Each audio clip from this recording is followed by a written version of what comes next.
morning mga Rehanatics. Dito tayo sa sa may Sabang. Punta tayo sa kamote at gawa ng maraming order na kamote.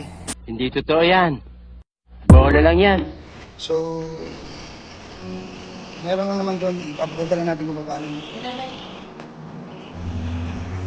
Paano ng tinubig karo.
Naka ano tayo guys, naka-wig, naka-lipstick, ang ganda ng eyelashes. Talagang kailangan nating maging game. Hindi ko nga akalain na magagawa ko yun eh. Kinakantsawan nung una, naiilang ako po sinasabi, vlogger. Yan na si vlogger. Nung una nahihiya ako, para ko si Rahulo nakikipag-usap sa cellphone. Kinatwiran ko, nakakaya nga ng iba. Kaya din natin. Kasi transport, gasolina, kagaya na ginagawa ni Idol, yung pag-adventure niya, siyempre gagastusan niya yun. So, yung magiging suma total ng mga magiging huli nila, yun ay dinidivide. Yung sa mga kasama niyang ano. Nung wala pa ako sa larangan ganito, parang sabi ko, paano kaya ang labanan sa ganyang ano. Tama nga pala sabi ng nasira ko ama, pag pera ang kakaunin, pera din ang pangkaun. Pagka tubig ang kakaunin, di tubig din ang pangkaun.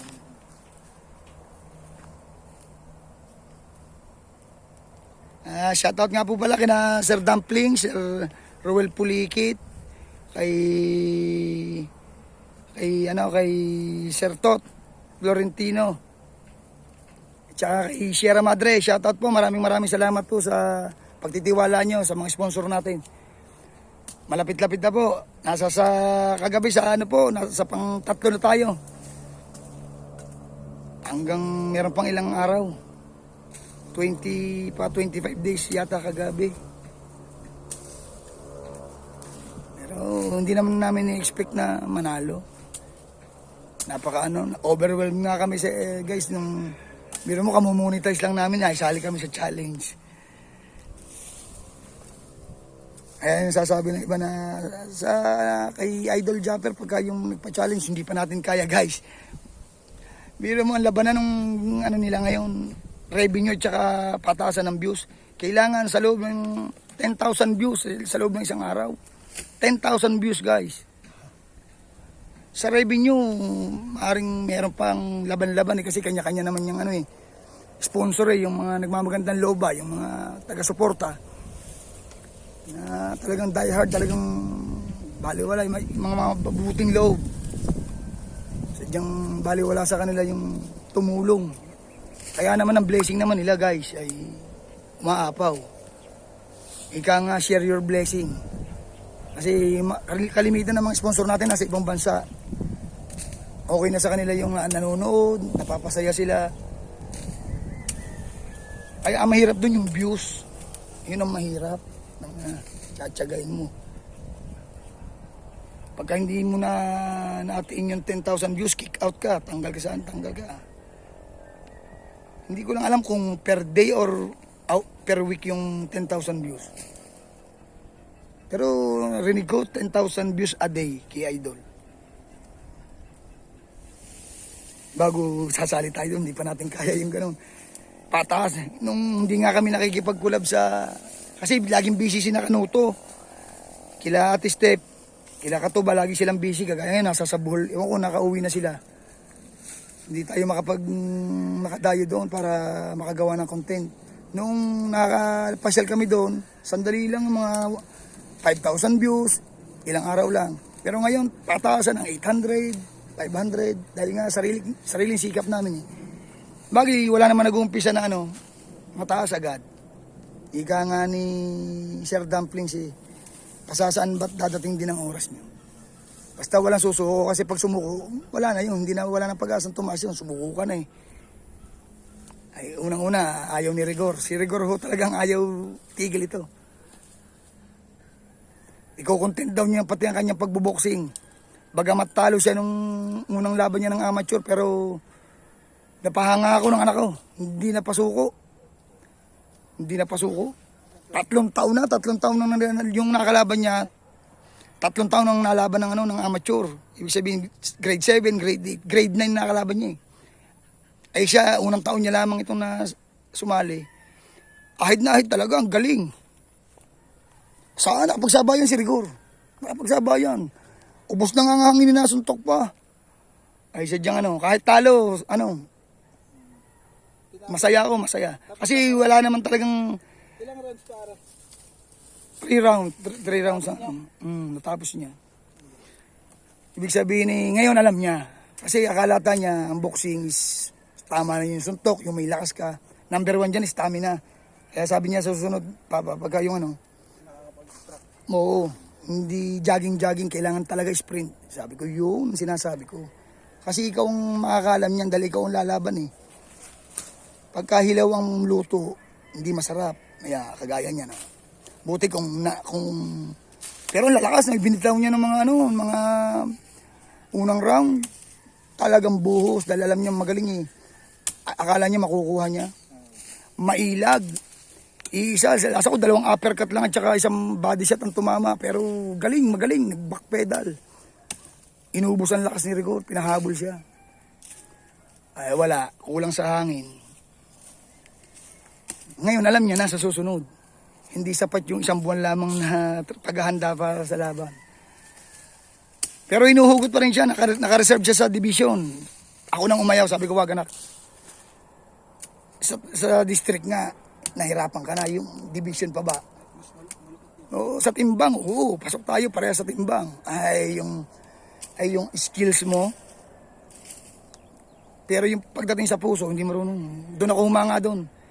Hindi siya nagugulat kung halimbawa sabihin magaling. Parehas lang daw yan, parehas. Pagka talo. Yun lang guys.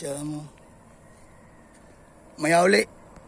So what's up guys? Talagang hindi na ako, ang hirap. Karga natin ng 32 kilos. Hindi ako makapag-video ng ayos. Baka ma-aksidente. Sawa ng Diyos, doon sa 32 kilos, almost sold out na. Papadeliver na lang natin mamaya kay ikikiluhin na natin. Kompleto na ipapadala na natin sa mga tatay ang pera. Pasensya na kayo at medyo pero gagawa pa ulit kami ng content na ganito na kami mismo ang yung kasama mga bata si Rihanna or sasama uli si Rihanna yata. Dahil tagtunaw na ng buwan eh. Wala na baltik. Baka Friday may maganda tayong gagawing vlog. Tayo sa liblib na lugar na kung saan nandoon lang sina Encantada nandoon. Nandun tayo sa forest, merong sa Layong Bilog. Ilog tayo, mag-fishing tayo at magmumukbang tayo, mamunga tayo ng mga pako, yung fern. Doon tayo kakain, mag-iihaw tayo doon. So guys, abangan nyo. At maraming salamat. Pasensya na, yung susubukan namin i-voice over yung dahil nakasaksak yung, ang tawag doon? Yung sa speaker nung holder. Nakalimutan ko guys. Pero susubukan natin i-voice over kung pwede. Maraming salamat guys.